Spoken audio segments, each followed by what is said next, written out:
നമ്മളിങ്ങനെ നിരന്തരം പറഞ്ഞുകൊണ്ടിരിക്കുന്നൊരു വാക്കാണ് നവോത്ഥാനം. നവോത്ഥാനം നവോത്ഥാന നായകരെ കുറിച്ചും നമ്മൾ ഒരുപാട് നിങ്ങൾ പഠിക്കുന്നുണ്ട്, നിങ്ങൾ വായിക്കുന്നുണ്ട്, കേൾക്കുന്നുമുണ്ട്. സ്വാഭാവികമായിട്ട് എന്താണ് ഈ നവോത്ഥാനം എന്നൊരു വലിയ അർത്ഥമുള്ള ഒരു വാക്കാണത്. മലയാളത്തിലെ കുറച്ച് കട്ടിയുള്ള, എല്ലാവർക്കും മനസ്സിലാക്കാൻ പറ്റാത്ത, ആ വാക്ക് ഉച്ചരിക്കാൻ കഴിയുന്നവർക്ക് പോലും എന്താ ഇപ്പം അതിൻ്റെ അകത്ത് അടങ്ങിയിരിക്കുന്നതെന്ന് അത്ര കണ്ട് മനസ്സിലാകാത്തൊരു വാക്കായിട്ടാണ് എനിക്ക് നവോത്ഥാനത്തെ തോന്നിയിട്ടുള്ളത്.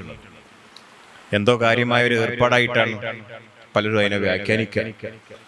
പക്ഷെ എൻ്റെ അഭിപ്രായത്തിൽ ഈ നവോത്ഥാനം എന്ന് പറയുന്നത് അതിൻ്റെ നല്ല മലയാളം ജീവിക്കുന്ന കാലത്ത് അഭിമുഖീകരിക്കലാണ് നവോത്ഥാനം.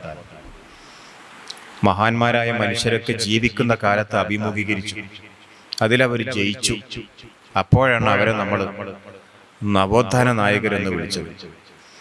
അങ്ങനെയാണെങ്കിൽ നിങ്ങൾ ഈ ക്യാമ്പസ് ഇതിന് ബീജാഭാവം കൊടുത്തവർ, ഇതിനെങ്ങനെ ഡിസൈൻ നിർമ്മാണം നടത്തിയവർ, അവരാ ഗണത്തിൽ പെടുന്നവരാണ്, നവോത്ഥാന ശില്പികളാണ്. കാരണം നമ്മുടെ സാമൂഹിക മണ്ഡലത്തിൽ വലിയ പരിവർത്തനങ്ങൾക്കും